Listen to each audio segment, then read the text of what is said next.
بسم اللہ الرحمن الرحیم نحمدہ ونصلی علی حبیبہ الکریم اما بعد فاعوذ باللہ من الشیطان الرجیم بسم اللہ الرحمن الرحیم وَلَقَدْ أَرْسَلْنَا مِن قَبْلِكَ فِي شِيَعِ الْأَوَّلِينَ وَمَا يَأْتِيهِم مِّن رَّسُولٍ إِلَّا كَانُوا بِهِ يَسْتَهْزِئُونَ آمَنْتُ بِاللَّهِ صدق اللہ العظیم۔ ناظرین، پروگرام ازالہ شبہات میں آپ کی خدمت میں حاضر ہوں۔ اللہ تعالیٰ کی رحمت اور فضل و کرم سے اس وقت سورہ البینہ کے بعض متعلقات کے بارے میں گفتگو کر رہا ہوں۔ سورہ البینہ کا لفظی ترجمہ پچھلے پروگراموں میں ہو چکا تھا۔ اب اس سے بعض الفاظ وہ لیے جن کو زیادہ ایکسپلین کرنے کی ضرورت تھی، ان میں سے بعض وہ بھی ہوئے۔ ان متعلقات میں سے ایک بات یہ ہے کہ بعض وہ چیزیں ہیں کہ جو اہل علم نے سورہ البینہ کی تفسیر کے اندر یا اس کے مطالب کو بیان کرتے ہوئے کچھ چیزیں بیان کر دی ہیں، اور ان چیزوں کی وضاحت عام قاری کے لیے ایک بہت ضروری بات ہے۔ اس لیے میں نے یہ کوشش کی ہے کہ جب اللہ سبحانہ و تعالیٰ نے اپنی رحمت اور عنایت سے سورہ البینہ کا ترجمہ بیان کرنے کی توفیق عطا فرمائی، تو وہ جو متعلقات بعض چیزیں جو اہل علم نے اختصار کے ساتھ ان کا بیان کیا ہے، ان کو ذرا کھول دیا جائے۔ اس کا سبب یہ ہے کہ وہ اہل علم کے لیے چیزیں تو بہت بلند پایا چیزیں ہیں، لیکن جب عام قاری، عام ناظرہ خان کسی اردو تفسیر میں، فرینچ میں، انگلش میں، حاشیوں میں جب اس چیز کو پڑھتا ہے یا اردو میں، تو وہ اس کے لیے ایک یوں لگتا ہے کہ جیسے ایک الجھن سی اس کے سامنے آتی ہے، اور بعض شبہات جو ہے وہ اس سے جنم لیتے ہیں۔ تو ان متعلقات کے اندر میں بعض ان چیزوں کا بیان کروں گا۔ ان میں سے ایک چیز جو ہے وہ یہ ہے کہ ان الذین آمنوا وعملوا الصالحات اولئک ھم خیر البریہ کے تحت کچھ اہل علم نے یہاں ایک روایت، دو تین روایتیں، ایک ہی روایت ہے لیکن اس کے الفاظ دو تین قسم کے ہیں، اس کو بیان کر دیا، اور وہ ایک شبہ پیدا کرتی ہے لفظ شیعہ کے ساتھ۔ ان روایتوں کے اندر لفظ شیعہ آتا ہے۔ اب اللہ تعالیٰ نے موقع دیا ہے تو میں نے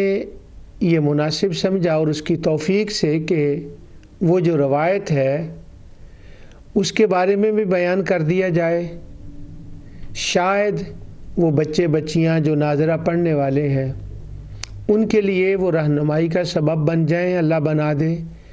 یا جو الجھن پیدا ہو سکتی ہے، جو شبہ پیدا ہو سکتا ہے، اس کا کچھ ازالہ ہو سکے، کیونکہ پروگرام ازالہ شبہات میں اس وقت یہی گفتگو چل رہی ہے، اور سورہ البینہ کے ضمن میں، اور اس سے پہلی صورتیں جن کا میں نے ترجمہ آپ کی خدمت میں عرض کیا ہے، اس میں ایک بہت امپورٹنٹ بات وہ یہ ہے کہ قرآن کریم پڑھنے کا اور سمجھنے کا ہمارے اندر اللہ تعالیٰ ذوق پیدا فرمائے، چیزوں کو دیکھنا، آیات کو دیکھنا، ان کے اوپر غور و فکر کرنا، اور بہت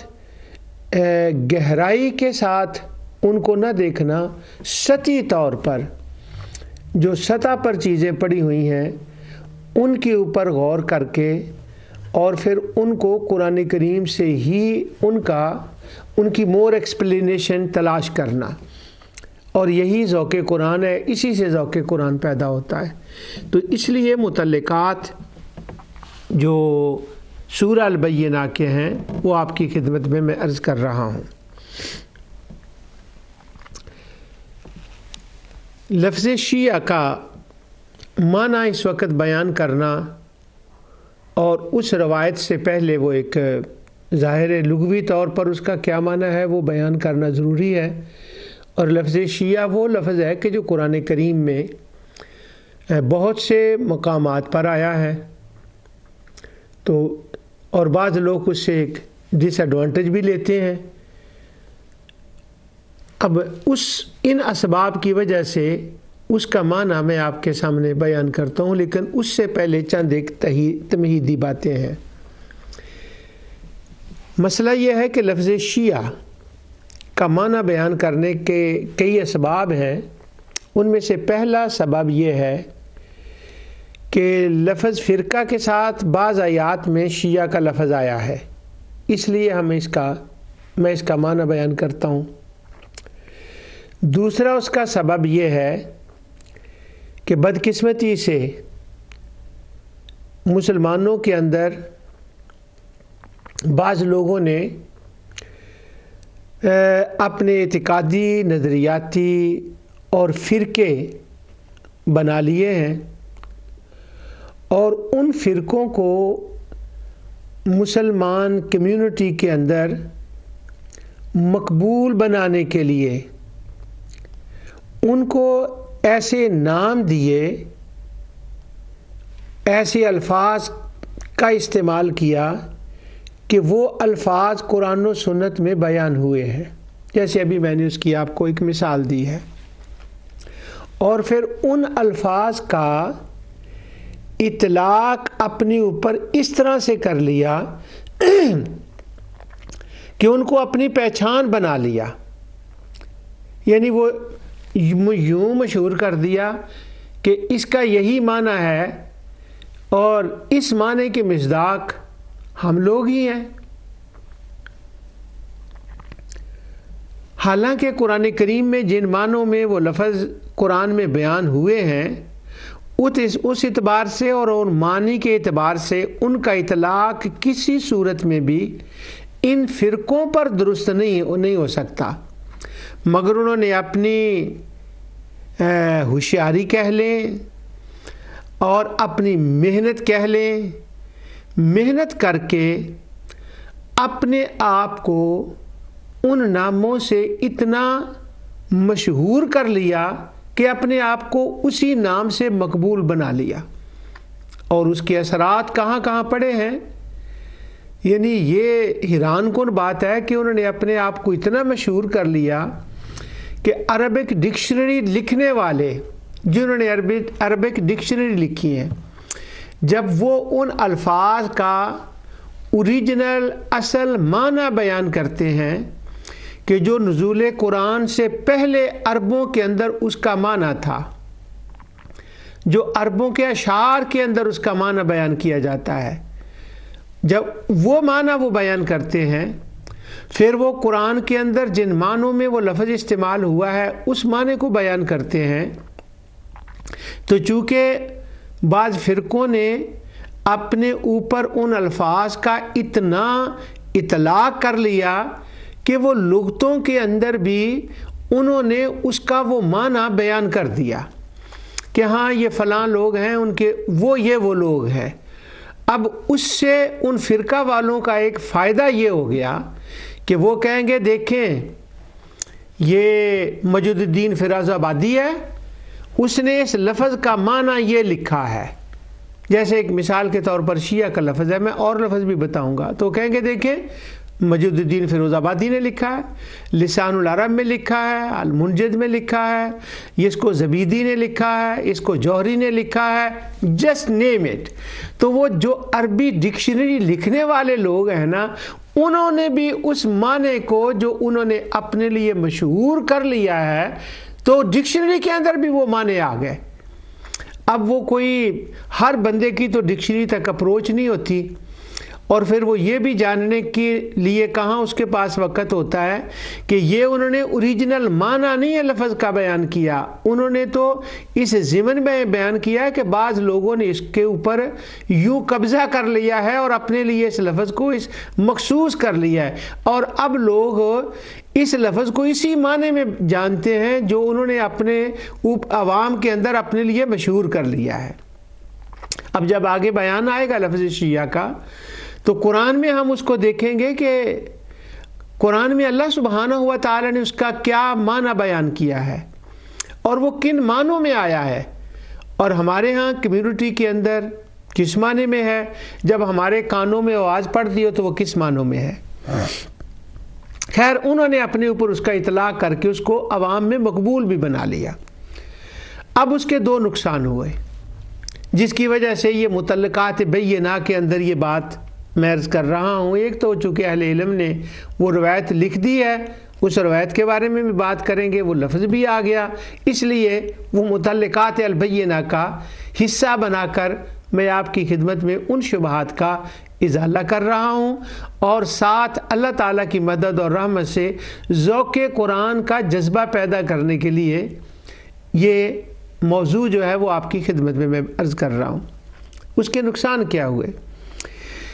ایک تو یہ نقصان کہ ان لوگوں نے اپنے آپ کو عوام میں کسی حد تک قابل قبول بنا لیا، اور اس قرآنی لفظ کو انہوں نے اس حوالے سے اتنا مشہور کر دیا کہ گویا وہ قرآن کا لفظ اسی فرقے کی صداقت کے لیے نازل ہوا ہے، اور لوگ اس سے یوں آشنا ہو گئے ہیں کہ گویا اس لفظ کا یہی معنی ہے جو یہ لوگ بیان کر رہے ہیں، وہی معنی لوگوں کے ذہنوں میں راسخ ہو گیا۔ اب جب ذوق قرآن رکھنے والوں نے قرآن کی تلاوت کی تو ان کو وہاں یہ مشکل پیش آئی کہ وہ ان الفاظ کے معنی وہاں پر کیسے سمجھیں، کیونکہ وہ تو انہی معنوں سے آشنا ہوتے ہیں جو ان لوگوں نے عوام کے اندر ان کو مشہور کر دیا ہے، اور اتنا مشہور کر دیا ہے کہ جو ہی کسی نے اس لفظ کو پڑھا قرآن کے اندر تو وہ کانٹیکسٹ میں، سیاق و سباق میں تو جانے کا سوچے گا ہی نہیں، وہ تو فوری طور پر وہی معنی اس کا مراد لے گا جو لوگوں نے اس کو مشہور کر دیا ہے۔ اور ان لوگوں میں سے جو فرقہ واریت کی لعنت آئی ہے، ان لوگوں میں سے اگر کوئی بندہ کسی کے سامنے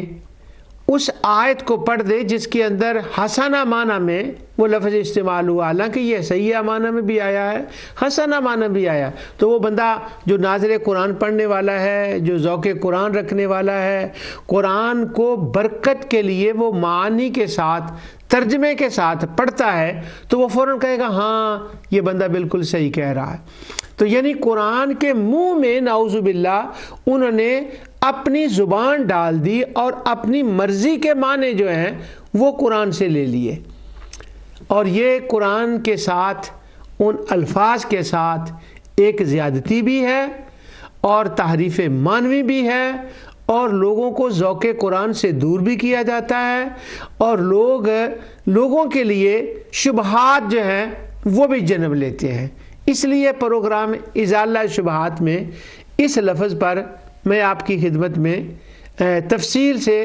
عرض کر رہا ہوں۔ اور دوسرا نقصان یہ ہوتا ہے کہ وہی الفاظ، یہ بہت امپورٹنٹ بات، میں اپنی بات کو امپورٹنٹ کہہ رہا ہوں، اپنی بات کو نہیں، وہ قرآن کے اندر جو لفظ شیعہ آیا ہے اس معنی کے اعتبار سے میں عرض کر رہا ہوں۔ دوسرا نقصان یہ ہوتا ہے کہ وہی الفاظ قرآن میں تو مومنین کے لیے آئے ہوتے ہیں، یعنی اس کا معنی ہوتا ہے اہل ایمان، مگر ان فرقہ والوں نے محنت کر کے ان الفاظ کو اپنے لیے اتنا خاص کر لیا ہوتا ہے کہ اب کلمہ پڑھنے والا مسلمان جس کا تعلق اس فرقے کے ساتھ نہ ہو، وہ اس کا اطلاق اپنے اوپر کرنے سے گریز کرتا ہے، بلکہ یہ سمجھتا ہے کہ اگر میں نے اس لفظ کا اطلاق اپنے اوپر کر لیا تو میں تو گمراہ ہوں گا۔ اب دیکھیں نقصان کیا ہوا، فہم قرآن کے اندر نقصان ہوا، اور دوسرا وہ جو لفظ ہے وہ تو سارے مومنین کے لیے ہے، حسنہ معنی میں جب وہ آئے گا، وہ انبیاء کے لیے بھی ہے، وہ صحابہ کرام کے لیے بھی ہے، وہ تابعین تبع تابعین کے لیے بھی ہے، وہ امت کے لیے ہے، وہ ہر اولیاء اللہ کے لیے، صوفیاء کے لیے، مومنین کے لیے۔ اب وہ لفظ تو ہے عام، یعنی یوں کہہ لیں کہ اگر کوئی بندہ اپنے آپ کو کہے کہ میں مسلمان ہوں یا وہ لفظ استعمال کر لے تو قرآن کی روح سے اس کا سیم میننگ ہے۔ لیکن اب مسئلہ یہ بن گیا کہ کچھ لوگوں نے اس کا اطلاق اپنے اوپر اتنے زبردست طریقے سے کر لیا کہ اگر وہ مومن کی جگہ، مسلمان کی جگہ اس لفظ کا اپنے اوپر اطلاق کرتا ہے تو اس کو جرت نہیں پڑے گی، وہ خود اپنے آپ کو گمراہ سمجھے گا، حالانکہ اللہ تعالیٰ نے اس لفظ کا اطلاق اس کے لیے کیا ہے، رسول اللہ صلی اللہ علیہ وسلم نے اس لفظ کا اطلاق ہر اپنی امت کے لیے کیا ہے، انبیاء اور اولیاء نے کیا ہے، اور اولیاء نے اس کا کیا ہے، اور یہ بڑی ایک کمپلیکیٹڈ سچویشن جو ہے وہ لوگوں نے بنا کے رکھ دی ہے۔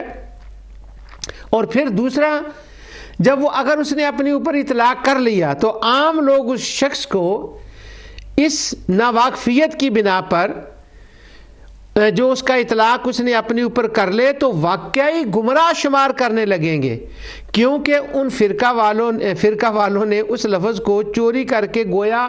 اپنا ہی بنا لیا ہے کہ یہ لفظ ہے ہی ہمارا اور ہمارے لیے ہے۔ اب اس کو کوئی دوسرا اس کا استعمال یعنی اگر وہ کرے گا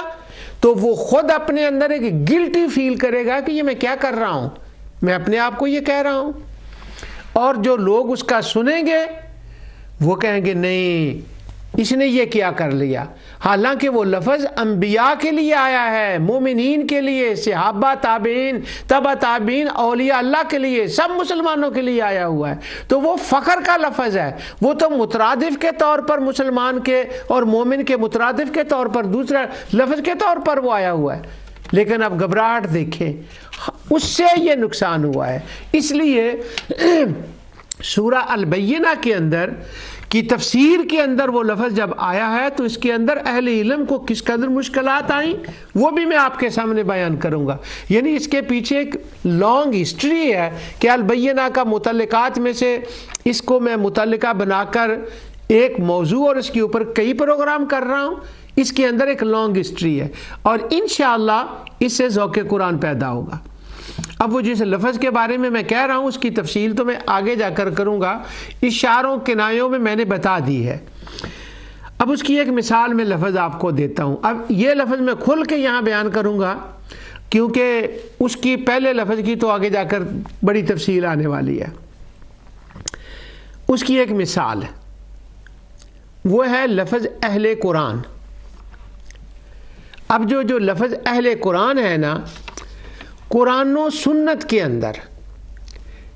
قرآن کا بھی میں کہہ رہا ہوں کہ قرآن کے اندر دوسرے ایک طریقے سے قرآن و سنت میں اہل قرآن لفظ، یہ جو اہل قرآن لفظ ہے، اب اہل قرآن ان لوگوں کو کہا جاتا ہے جو ذوق قرآن رکھنے والے ہوں، کیا بات ہے، فہم قرآن والے ہوں، تلاوت قرآن کے ساتھ ان کو محبت ہو، ویسے تلاوت کرنے میں، اس کے معنی سمجھنے میں اور اس سے لذت آشنا ہونے کے لیے جن کو بہت زیادہ محبت ہونا، ان کو قرآن و سنت میں کہا گیا ہے اہل قرآن۔ جنہوں نے اپنی زندگیاں قرآن فہمی کے لیے، ذوق قرآن کے لیے وقف کر دی ہوں، ان کو اہل قرآن کہا جاتا ہے۔ شیخ ابو گدہ علیہ الرحمہ نے ایک کتاب لکھی ہے، مجھے یاد پڑتا ہے کہ کوئی میری تصحیح کر دے اگر میں غلط کہہ رہا ہوں، شیخ ابو گدہ کا تو پکی بات ہے، شاید حافظ جلال الدین سیوطی علیہ الرحمہ نے بھی اس پر ایک رسالہ لکھا ہے۔ وہ رسالہ یہ انہوں نے لکھا ہے، شیخ ابو گدہ کا تو یعنی وہ تو میری نظر سے گزرا ہے، حافظ سیوطی علیہ الرحمہ کا میری نظر سے نہیں گزرا۔ شیخ ابو گدہ علیہ الرحمہ، کہاں نام یاد آ گیا ان کا، کیا بات ہے شیخ کی، جنت البقیع میں وہ آرام فرما رہے ہیں، اور علامہ زاہد الکوثری رحمۃ اللہ تعالی علیہ کی وہ نشانی تھے، ہیں اپنی کتابوں کے ذریعے سب سے بڑے عظیم محدث تھے وہ۔ انہوں نے اس پر یہ ایک کتاب لکھی ہے، تو کتاب اللہ اکبر کیا نام ہے اس کا، اچھا بہرحال شیخ ابو گدہ کا نام ڈالیں تو وہ آ جائے گی، ذہن میں نام میں نہیں آ رہا۔ انہوں نے کتاب لکھی کہ کچھ لوگ وہ ہیں جنہوں نے قرآن کریم کو، دین کو سمجھنے کے لیے اپنی زندگی اتنی وقف کی کہ ان کو شادی کرنے کا ٹائم ہی نہیں ملا، اس پر انہوں نے وہ ایک کتاب لکھی ہے۔ تو اہل قرآن ان کو کہا جاتا ہے جنہوں نے اپنی زندگیاں وقف کر دی ہوں قرآن کے لیے۔ اب یہ اہل قرآن کا لفظ صحابہ کرام، تابعین، تبع تابعین، اولیاء اللہ، مفسرین، محدثین کے لیے آیا ہے۔ اب جب آپ جار و تعدیل کی کتابیں ہم دیکھتے ہیں، حیات صحابہ پر جو کتابیں لکھی گئی ان کو دیکھتے ہیں، بزرگوں کی یہ سوانح عمریاں، تو ان کو وہ اہل قرآن کہا جاتا ہے، اولیاء اللہ کو اہل قرآن کہا جاتا ہے۔ اب یہ لفظ تو اصل میں یہ تھا اہل قرآن، لیکن ہوا کیا، اس کے بعد امت کے اندر ایک فرقہ پیدا ہوا جو خوارجی سے نکلا، معتزلہ بنے، اور معتزلہ کی بھی پھر بڑی شاخیں بنی۔ اب میں اس پہ جا نہیں سکتا کہ وہ نظامیہ کوئی بنتا ہے، کوئی جاہز کا بنتا ہے، کوئی واصل بن عطا، یعنی ہر بندہ جو ہے نا اس نے چھوٹی چھوٹی اپنی آگے برانچیں کر لی۔ اب میرے سے گزرا نہیں جا رہا کہ میں تھوڑی سی وہ بات کر دوں، لیکن نہیں، میں افورڈ نہیں کر سکتا یہاں پر وہ بات کرنے۔ ان میں سے کچھ لوگ، بلکہ بہت سے لوگ وہ تھے کہ جنہوں نے بہت سی احادیث کا انکار کر دیا۔ خوارج نے تو خیر بہت سی احادیث کا انکار کیا۔ اب جب انہوں نے حدیثوں کا انکار کیا کہ ہم اس حدیث کو نہیں مانتے، کہ اس طرح سے حدیث کا انکار کیا کہ یہ نہیں کہ یہ موضوع حدیث ہے، یہ تو محدثین کا طریقہ ہے، نہیں، انہوں نے کہا سرے سے حدیث ہوتی کوئی نہیں، صرف قرآن ہی ہوتا ہے۔ اب یہ وہ لوگ ہیں جو نبی کریم صلی اللہ علیہ وسلم کے صدیاں تو نہیں، 1.5 صدی بعد کہہ لیں، 2 صدیاں بعد ان کا عروج ہو گیا، صدی بعد یہ آئے، حدیثوں کا انہوں نے انکار کر دیا۔ اب عوام میں انہوں نے اپنے آپ کو مقبول بنانا تھا،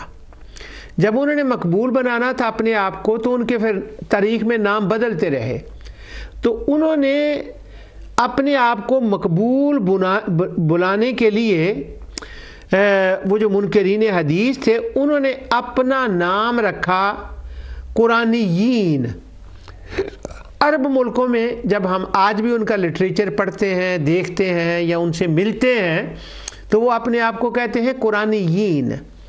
قرآنیون، دونوں لفظ سے وہ کہتے ہیں۔ اب انہوں نے، اور جو جہاں ہم اردو بولنے والے لوگ ہیں، جو ہمارا علاقہ ہے بر صغیر کا، یہی جو قرآنیون لوگ ہیں،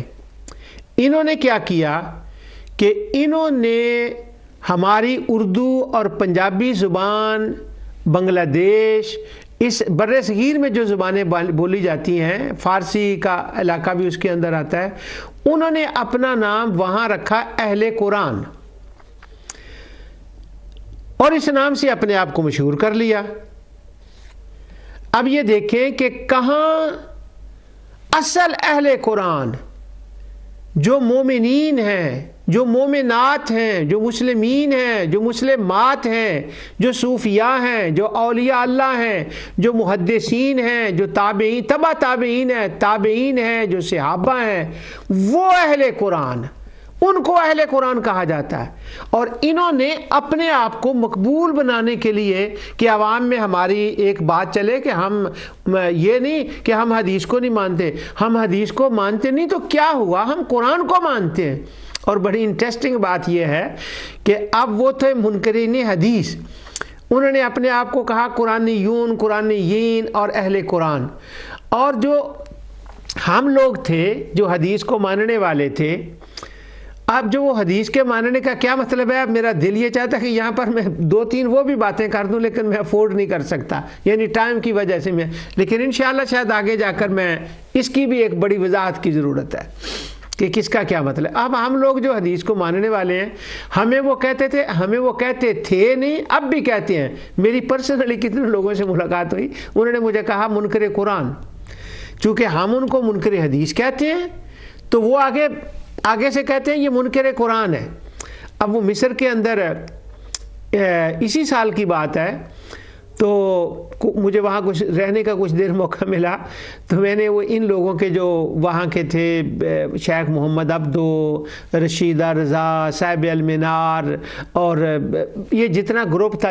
ان میں سے کچھ لوگوں کو مجھے، اب وہ رشید رضا سے نہیں میں کہہ رہا کہ اس سے ملنے کا مجھے موقع ملا، یعنی اس کنسیپٹ جو قرآنیین ہے. تو جب وہ ان سے بات ہو تو وہ مجھے کھلا کہتے تھے کہ نہیں یہ جو ہے نا تو قرآن کو نہیں مانتا. اب وہ قرآن پر بھی جب الحمدللہ بات ہوئی کہ قرآن کو مانتے ہیں، تو پھر وہ کیا باتیں ہوئیں پہلے بھی زندگی میں ہوئی ہیں. پاکستان کے اندر بھی اہل قرآن سے، یہاں بھی اہل قرآن سے باتیں ہوئی ہیں، لیکن وہ ان کے اندر بھی مراکو میں بھی جو وہاں کے قرآنیون ہیں ان سے بھی مختلف مقامات پر وہ بھی ایک دلچسپ کہانیاں ہیں. ان میں سے بعض انشاءاللہ میں کسی وقت بتاؤں گا. اس وقت جو میں زور دے رہا ہوں نا اس بات پر، وہ یہ ہے کہ انہوں نے قرآنیون کا، قرآنیین کا، اہل القرآن کا، اہل قرآن، ہماری زبان میں اہل قرآن، عربی میں اہل القرآن، انہوں نے اس لفظ کو اتنا چوری کر لیا. اب اس کا کیا نقصان ہوا؟ اس کا نقصان یہ ہوا کہ اس فرقے نے اہل سنت و جماعت میں سے کوئی شخص بھی، عورت یا مرد، اپنے آپ کو اہل قرآن کہنے سے جھجکتا ہے، اور کوئی اس کو اہل قرآن کہے تو وہ فوراً اس کا رد کر دے گا کہ میں اہل قرآن نہیں ہوں. حالانکہ اہل قرآن کا لفظ اہل کتاب کے مقابل ہے، جس کا معنی ہے اہل ایمان، اہل اسلام اور مومنین. اللہ اکبر. اب یہ دیکھیں کیا نقصان ہوا ہے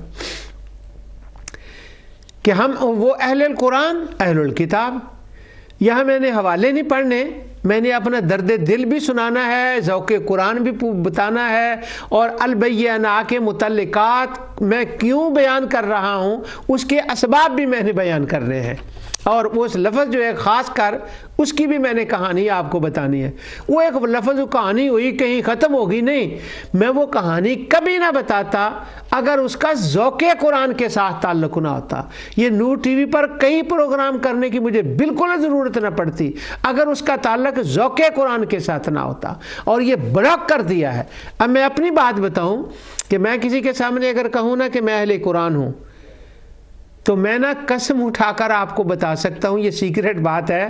میرے اندر یہ جرت نہیں پیدا ہوتی کہ میں یہ کہوں کہ اہل قرآن ہوں. حالانکہ اہل قرآن کا مطلب یہ ہے میں اہل ایمان ہوں، میں اہل اسلام میں سے ہوں، میں مومن ہوں، میں کلمہ پڑھنے والا ہوں، میں قرآن کریم کی تلاوت کرتا ہوں، اور مجھے قرآن شریف کے ساتھ اللہ تعالیٰ نے اپنی کروڑوں رحمتوں کے ساتھ ایک رحمت یہ فرمائی کہ مجھے اس نے ذوق دے دیا کہ میں اس کی کتاب کی تلاوت کروں. اس معنی میں اہل قرآن ہوں. لیکن میں یہ جرت نہیں کر پاتا کہوں اہل قرآن. کیوں؟ کہ وہ جو قرآنیین ہیں، قرآنیون ہیں، اہل القرآن ہیں، انہوں نے اپنے اس لفظ کو اپنے ساتھ اتنا خاص کر لیا ہے کہ مجھ جیسا بندہ اپنے آپ کو اہل قرآن کہنے کی جرت نہیں کر سکتا. اور بھی لوگ جو ہیں، کیوں؟ انہوں نے اس لفظ کو نعوذ باللہ بدنام کر کے رکھ دیا. حالانکہ یہ لفظ اپنے معنوں میں کتنا اچھا اور کتنا زبردست لفظ ہے، اور اس کی تعریفیں کی گئی ہیں. سیر و اعلام النبلاء میں نے کہا تھا میں نے حوالے نہیں دینے، کسی کتاب کو اٹھا کر دیکھیں جو قرآن کریم کے ساتھ جن کا تعلق ہے ان کے لیے یہ لفظ مخصوص ہے تعریف کے لیے. اسی طرح سے جو فرقے بعد میں آئے ان فرقوں نے اپنا جو نام رکھا نا اس کے لیے قرآن سے ایک لفظ اٹھا لیا. حالانکہ وہ لفظ قرآن میں کہیں ایسے معنی میں بھی آیا ہے جو کہ غلط معنی میں ہے، لیکن انہوں نے غلط معنی والا جو ہے نا وہ تو آیتیں ہی نہیں پڑھنی. انہوں نے وہ آیتیں پڑھنی ہیں جن ایک دو آیتوں کے اندر آیا نا، فرض کریں اگر وہ 11 مقام پر قرآن میں وہ لفظ آیا ہو تو 11 میں سے 2 جگہ پر حسنہ ایمان کے معنی میں آیا ہو، اسلام کے معنی میں آیا ہو، فرقے کے معنی میں نہیں، مطلقاً امتی کے معنی میں آیا ہو، تو وہ اس کو اپنے اوپر اطلاع کریں گے، ہاں ہم یہ ہیں. اس لفظ سے مشہور کر لیں گے اپنے آپ کو. اور جو 9 آیتوں میں وہ لفظ کفار و مشرکین کے لیے آیا ہو اور اللہ تعالیٰ نے اس کا رد کیا ہو، اب وہ 9 آیتیں وہ نہیں پڑھیں گے. اب اس کے نقصانات جو ہیں وہ میں نے آپ کو گنوا دیے، میں بار بار اس کو ریپیٹ نہیں کرنا چاہتا. اہل قرآن کا لفظ بھی چوری کر لیا گیا. اب امام راضی کی ایک سرے میں حوالہ پڑھوں گا، باقی کو میں چھوڑ دوں گا 7-8 حوالوں کو. ماشاءاللہ چونکہ اب جس دنیا میں ہم رہ رہے ہیں وہ ایک لفظ کو ڈال دیں تو وہ لائن لگ جاتی ہے حوالوں کی. لِتُبَيِّنُنَّهُ لِلنَّاسِ وَلَا تَكْتُمُونَهُ، اس آیت کی تفسیر میں امام راضی کہتے ہیں المسئلۃ السادسہ، آگے کہتے ہیں اعلم انہ ظاہر حاضل آیات، یہ جو آیت ہے ظاہر ہے کہ یہ نازل تو ہوئی ہے مختصاً بالیہود والنصارى، ان کے لیے. پھر آگے کہتے ہیں فإنہ لا یبعد ایضاً دخول المسلمین فیہ، اب یہ جو اہل کتاب کو یہاں کہا گیا ہے نا، جن کو کتاب دی گئی ہے، اب قرآن کے نزول کے وقت یا عام بول چال میں تو ہم وہی مراد لیتے ہیں، لیکن وہ کہتے ہیں مگر اس کے اندر ہم مسلمان بھی داخل ہیں، کیونکہ لِأَنَّهُ أَهْلُ الْقُرْآنِ وَهُوَ أَشْرَفُ الْكُتُبِ. تو امام راضی کہتے ہیں جب ان کے پاس محرف تورات ہے، محرف زبور ہے، محرف انجیل ہے، تو وہ کتاب محرف ہونے کی وجہ سے اگر ان کو اہل کتاب کہا گیا ہے تو ہم تو اہل القرآن ہیں. کیا بات ہے! اور وہ تمام کتابوں کی سردار ہے اور اس کے اندر تحریف بھی نہیں ہے. تو اگر ہم اس معنی میں لیں کہ ہم اس کتاب والے ہیں تو ہم بھی اس کے اندر داخل ہیں. اور باقی رہا اہل القرآن کا لفظ، یہ تو ہے ہی مومنین کے لیے، یہ تو ساروں کے لیے ہے. آگے یہ کمپیوٹر نے غلطی سے ایک حوالہ نکال دیا، شاید اس کی کوئی حکمت ہو. وہ یہ ہے کہ یہ کتاب ہے شرح عقیدۃ الطحاویہ. اس پر میں نے آگے جا کر وہ بات بھی کرنی ہے انشاءاللہ. اور جب میں نے توحید کا پروگرام کیا تھا تو بہت بات ہوئی تھی. ابی الیاس حنفی کی طرف یہ منسوب ہے اور اس پر میں نے اللہ تعالیٰ کے فضل و کرم سے وہ حوالے دیے تھے کہ ابی الیاس حنفیوں کی تاریخ میں تو کوئی بندہ نہیں ہوا. اور انباء الغمر کے اندر علامہ ابن حجر نے جو اس کا تذکرہ لکھا ہے وہ تو حنفی ہے ہی نہیں تھا، وہ کوئی اور بندہ تھا. اور ابی الیاس حنفی کون کیا ان نون بندہ ہے. اور جو اس کے اندر شرح عقیدت و طحاویہ کے عقائد لکھے ہیں وہ سارے حنفیوں کے خلاف ہیں. تو اس لیے یہ جب مخطوطہ ملا تھا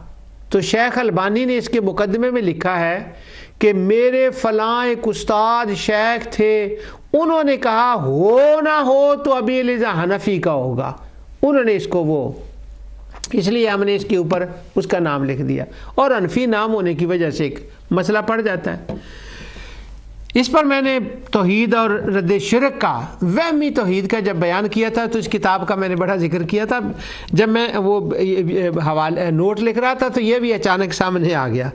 اب یہ جو کتاب ابی الیاس حنفی کے نام سے ہے وہ تو نہیں، یہ کتاب احمد شاکر نے اس کے اوپر کام کیا ہے، شیخ البانی نے کام کیا ہے، اہل سعودی عرب کے اور بہت سے علماء نے کام کیا ہے. اس وجہ سے میں اس کتاب کو منسوب کرتا ہوں علامہ البانی کے نام سے کہ علامہ البانی کی یہ شرح عقیدۃ الطحاویہ ہے، کیونکہ انہوں نے محنت کر کے اس کا مقدمہ بھی لکھا، حاشیہ بھی لکھا، بڑی محنت کی. تو ہم اس کو تحفے میں دیتے ہیں علامہ البانی کو، ان کی یہ کتاب ہے. تو وہ کہتے ہیں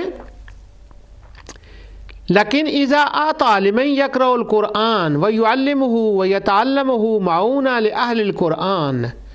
تو وہ کہتے ہیں کہ جن کا اوڑھنا بچھونا قرآن کو وہ بنا لیں، خوابوں میں بھی قرآن پڑھتے ہیں، جاگتے ہوئے بھی قرآن پڑھتے ہیں، یعنی سمجھ کر قرآن پڑھتے ہیں. اب پڑھنے کا معنی بھی چونکہ یہ بلاک کرتا ہے یہ لفظ بھی، سمجھتے ہیں قرآن کو. اور عام عوام کے اس اعتبار سے تو تلاوت ہی ہے ان کے اس اعتبار سے. اب کہتے ہیں یہ جو لوگ ہیں یہ ہیں اہل قرآن. اس کے بعد تفسیر قشیری اور روح البیان، قرطبی، پتہ نہیں کتنے بہت سے لوگ ہیں، یہ سب نے یہ لکھا ہے، کہتے ہیں کہ جو قرآن کریم ہے یسرنا قراءتہ علی السنۃ الناس، قرآن کریم کو اللہ تعالیٰ نے آسان فرما دیا زبانوں پر، ویسرنا علمہ، اس کو آسان کر دیا، اس کو سمجھنا، علی قلوب قوم، ان کے دلوں کے اندر داخل ہونے کے لیے، ویسرنا فہمہ علی قلوب قوم، اور اس کو سمجھنے کے لیے اللہ تعالیٰ نے آسان کر دیا، وَيَسَّرْنَا حِفْظَهُ عَلَىٰ قُلُوبِ قَوْمٍ، اور کچھ لوگوں کے لیے یہ ہو گیا کہ وہ جو ہے نا اس کو حفظ کرتے ہیں۔ اب وہ کہتے ہیں کہ قرآن کو پڑھنا، سمجھنا، حفظ کرنا، قرات کے ساتھ پڑھنا، جو بھی یہ قوم کرتی ہے، یعنی کچھ لوگ حفاظ ہیں، کچھ لوگ قراء ہیں، کچھ لوگ ناظرہ تلاوت کرنے والے ہیں، کچھ اس کی گہرائی میں جانے والے ہیں۔ تو صاحب تفسیر القشیری کہتے ہیں کہ جن لوگوں کا جس طرح کے ساتھ بھی قرآن کے ساتھ تعلق ہوگا، وَكُلُّهُمْ أَهْلُ الْقُرْآنِ وَكُلُّهُمْ أَهْلُ اللَّهِ وَخَاصَتُهُ، یہ جتنے لوگ قرآن کے ساتھ جن کا لنک ہے نا،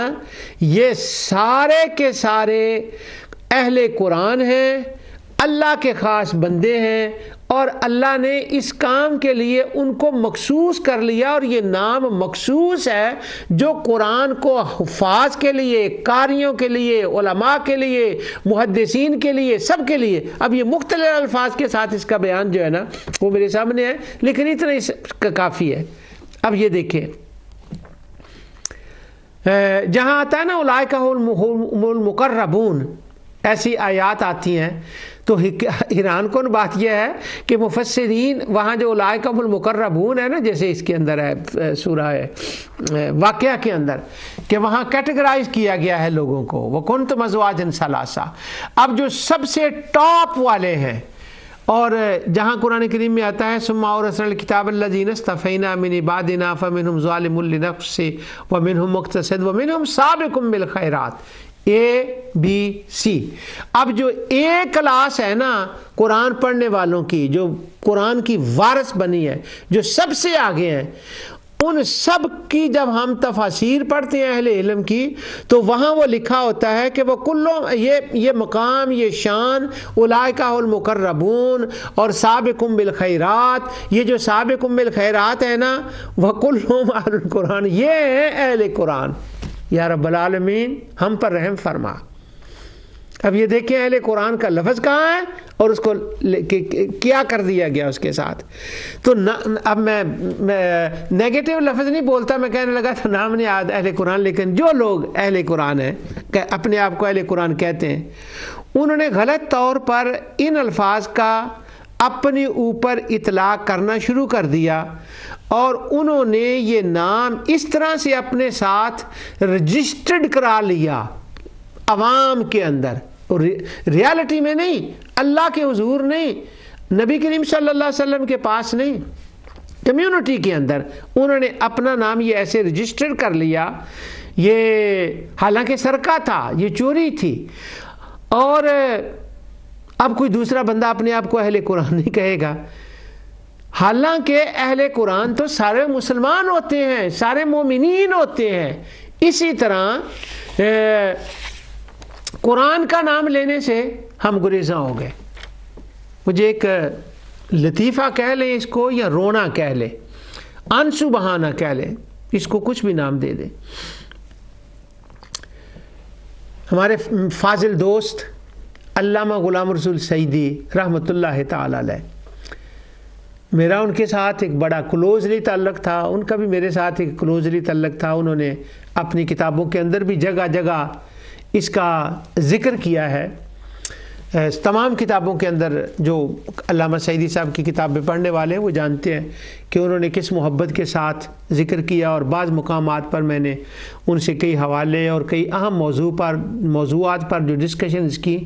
انہوں نے اس کا بھی ذکر کیا۔ تبیان الفرقان کے مقدمے میں جو بعد میں انہوں نے تفسیر لکھی اس کے اوپر بھی، تو یعنی ان کے ساتھ ایک لنک تھا بڑا، اب بھی ہے روحانی لنک ان کے ساتھ الحمدللہ۔ ان کی کتابوں سے ہم فائدہ اٹھاتے ہیں اور ان کی یاد کہ تو میں بہانے تلاش کرتا رہتا ہوں، خاص کر کے ازالہ شبہات کے اندر کہ ان کا ذکر آ جائے۔ تو یہاں پر یہ جو اہل القرآن کا لفظ آیا، اس کے ساتھ علامہ سعیدی صاحب کی ایک بات مجھے یاد آ گئی، وہ یہ ہے، اب یہ دیکھیں کہاں ہم کھڑے ہو گئے ہیں اور اہل قرآن نے کیا کیا کیا کر دیا ہمارے ساتھ۔ کوئی ایک بزرگ اور تھے، عالم دین تھے، وہ بھی کراچی کے، ان کو کوئی 2-4 مسئلوں میں علامہ سعیدی صاحب سے اختلاف تھا۔ اہل علم کا اختلاف ہوتا ہے، اس میں کوئی غلط بات نہیں ہوتی، لیکن اس کو انتہا تک نہیں لے جانا چاہیے، اس کو مباح الدم نہیں قرار دے دینا چاہیے، یا اس کو فارغ نہیں کر دینا چاہیے۔ مفتی منیب الرحمان صاحب سے یہ لفظ میں بارو کرتا ہوں، انہوں نے ایک بار گفتگو میں مجھے یہ لفظ بتایا کہ اختلاف کا مطلب ہوتا ہے کسی کو فارغ کر دینا، اسلام سے فارغ، اہل سنت سے فارغ، ختم کر دو۔ تو یعنی اختلاف اس حد تک ہو کہ آپ کسی کو فارغ نہ کریں، اور وہ تو اختلاف علمی اختلاف ہے۔ اور ایک روایت جس کے اوپر محدثین تو خوش نہیں ہے، خوش نہ ہونے کا مطلب ہے کہ ان کے نزدیک اس کی سند صحیح ثابت نہیں ہے، ایک اسپیکٹ سے، ایک جہت سے تو جو اختلاف ہوتا ہے وہ آپ کے چینلز کو کھولتا ہے، آپ کو اور پڑھنے پر مجبور کرتا ہے۔ اس ایسپیکٹ سے تو اختلاف رحمت ہوتا ہے، اس ایسپیکٹ سے۔ میں وہ روایت کی بات نہیں کر رہا، اس پر مجھے پتہ ہے کہ کیا لہدے ہے، اور مانن وہ روایت ویسے صحیح بھی ہے، سند کے اعتبار سے گو اس کا ٹھیک ہے، اس ایسپیکٹ سے وہ۔ اب وہ ایک کراچی کے عالم دین جن کے سعیدی صاحب سے کسی مسئلے میں اختلاف ہوا، انہوں نے سعیدی صاحب کے خلاف ایک کتاب لکھی، اور اس کا میں نے آدھا پیج ہی پڑھا۔ بریڈ فورڈ میں کسی ایک مکتبے میں میں نے وہ کتاب دیکھی، اور میں نے لی بھی نہ لینی چاہیے تھی، اور مجھے نام بھی اس کا نہیں آتا، یہ بھول گیا، لیکن وہ جو بزرگ ہیں جو ان کے ماشاءاللہ وہ ابھی حیات ہیں، ان کے بڑے علمی کام ہیں ان کے، لیکن ان کا اختلاف تھا۔ اب وہ جو بزرگ ہیں جنہوں نے علامہ سعیدی صاحب کے ساتھ اختلاف کر کے کتاب لکھی، ان کا وہ جو آدھا پیج تھا نا، اس کی میں بات سناتا ہوں جس کا تعلق لفظ اہل القرآن کے ساتھ ہے۔ وہ لکھتے ہیں کہ علامہ سعیدی صاحب نے فلاں فقیہ کا حوالہ دیا ہے، فلاں فقیہ کا حوالہ دیا ہے، تو اس کا وہ فوالوں کا تو انہوں نے بعد میں جو ان کی سمجھ کے مطابق تھا انہوں نے جواب دیا۔ تو وہ کہتے ہیں یہ سعیدی صاحب کیا ہے، یہ تو فرقہ اہل القرآن کی طرح جب کوئی گفتگو لکھتے ہیں تو سب سے پہلے ڈائریکٹلی قرآن سے استنباط کرتے ہیں۔ یہ تو اہل القرآن کا طریقہ ہے، یہ تو خوارج کا طریقہ ہے کہ سیدھا ہی بندہ قرآن پہ چلا جائے۔ ان کو تو کیا چاہیے تھا کہ یہاں سے اٹھتے، نیچے آتے، اس کی بات کرتے، پھر کسی اور کی بات کرتے، چلو چلو کر کے کسی مفسر کا قول کرتے، اور پھر کہتے کہ اس مفسر نے اس قرآن کی آیت سے یہ استدلال کیا ہے۔ یہ سعیدی صاحب کا طریقہ ہونا چاہیے تھا، انہوں نے تو اہل القرآن کا طریقہ اپنا لیا۔ یا رب العالمین، یعنی یہ دیکھیں اہل قرآن نے کیا حشر کر دیا۔ وہ میں نے پہلے کہا تھا کہ میں اپنے آپ کو اہل قرآن کہنے کی جرت نہیں کر سکتا، میں کہہ رہا تھا کہ میں جرت نہیں کر سکتا۔ کیوں جرت نہیں کر سکتا؟ اگر مجھ جیسا بندہ جرت نہیں کر سکتا تو جو عام لوگ ہیں وہ اہل القرآن کہنے کی اپنے آپ کو کیسے جرت کر سکتے ہیں؟ اور بسا اوقات یہ ہوتا ہے کہ گفتگو میں آپ قرآن کی کسی کے سامنے کوئی آیت تلاوت کرتے ہیں تو یعنی یہ انہوں نے اتنا بیڈ امپریشن اس کا کر دیا ہے، قرآن تلاوت کرتے ہیں تو سننے والا اگر عام فہم ہو تو وہ کہے یہ تو اہل قرآن کا طریقہ ہے، یہ آپ نے آیت پڑھی ہے، یہ کیا کر دیا؟ اور یہ اب نہیں ہوا، اب بھی ہے، اور جب سے یہ اہل قرآن چلیں گے اسی وقت سے یہ مصیبتیں پڑی ہوئی ہے۔ لوگوں کو قرآن سے دور کیا، ذوق قرآن سے دور کیا۔ قرآن سمجھنے سے چند لوگوں نے سمجھا کہ اس کے لیے اتنے 18 علوم چاہیے، اور رومی کا دماغ چاہیے، رازی کا دماغ چاہیے، ارسطو کا دماغ چاہیے۔ بات یہ ہے کہ ہر بندہ اپنے اعتبار سے قرآن سے ذوق لیتا ہے۔ وہ 18 علوم والے وہ اپنے اعتبار سے لیں گے، جہاں رومی علیہ الرحمہ کا تعلق ہے وہ اپنے اپنے حساب سے کریں گے، جہاں راضی کا تعلق ہے وہ، لیکن اس کا کیا مطلب ہے کہ چھوٹے دماغ والا سطحی والا قرآن سے اس کا تعلق ہی نہیں ہونا چاہیے۔ اب یہ دیکھیں، یہ تو کہہ رہے ہیں جنہوں نے حفظ کیا، جنہوں نے اپنی کتاب زبان سے تلاوت سے کچھ تلاوت کر لی، تو وہ سارے ہی اہل قرآن ہیں۔ ہم کیسے روک سکتے ہیں قرآن سے لوگوں کو؟ تو اہل القرآن کا مطلب یہ ہے کہ قرآن سے ڈائریکٹلی ان کا لنک۔ اب کیا نقصان ہوا اس کا؟ انہوں نے اپنے نام الاٹ کرا لیا اور یوں سمجھا کہ ان کی ٹھیکیداری ہے قرآن کی، اور دوسرے لوگوں کو جرت نہیں ہوتی کہ وہ قرآن پڑھے، اور جرت نہیں ہوتی کہ وہ اہل قرآن کہے۔ اب اس کی ایک میں تاریخ سے مثال آپ کو دیتا ہوں، حوالہ تو میں اپنے ساتھ نہیں لایا، بڑی پرانی بات ہے یہ، لیکن اگر کسی کو ضرورت پڑے تو وہ گوگل میں جا کر اس کو تلاش کر سکتا ہے۔ اب میں تو بطور واقعی ایک حکایت کی اس کو بیان کرنے لگا ہوں۔ علامہ زاہد الکوثری رحمۃ اللہ تعالی علیہ، اب زاہد الکوثری رحمۃ اللہ علیہ کے ساتھ ایک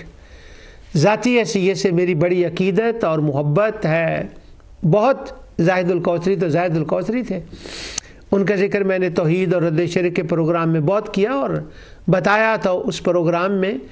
کہ شیخ البانی نے اسی کتاب عقیدت شرح عقیدت الطحاویہ، شاید اس لیے یہ حوالہ میں نے یہاں لکھا تھا،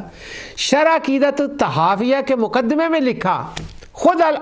شیخ البانی نے اپنے قلم سے، انہوں نے کہا کہ زاہد الکوثری کو اللہ تعالیٰ نے اصول حدیث کا علم، جرح و تعدیل کا علم اور اس کا فہم وافر مقدار میں عطا فرمایا تھا، اور ان کے لیے اللہ نے اس علم کے دروازے کھول دیے تھے۔ وہ تھے علامہ زاہد الکوثری رحمۃ اللہ علیہ۔ بڑی زبردست کتابیں ان کی دیکھنے والی ہیں۔ انہوں نے احناف کا بہت دفاع کیا، امام ابو حنیفہ رحمۃ اللہ علیہ کا دفاع کیا، اور انہوں نے ایک حق ادا کیا اور کرنا چاہیے تھا۔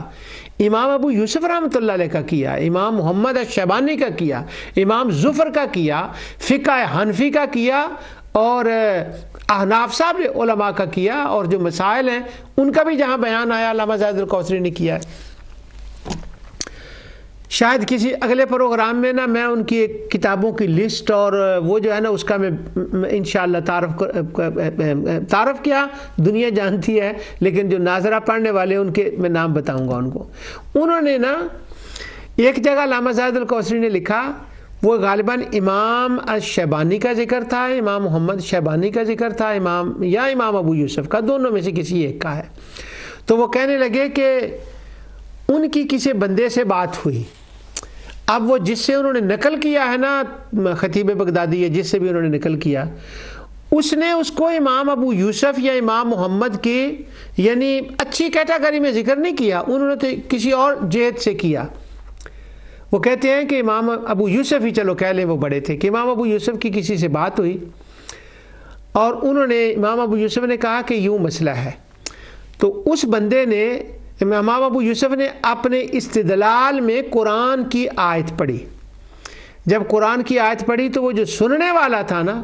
اس نے کسی اس وقت کے استاد تھے، وہ کوئی عالم تھے، کوئی استاد تھے، وہ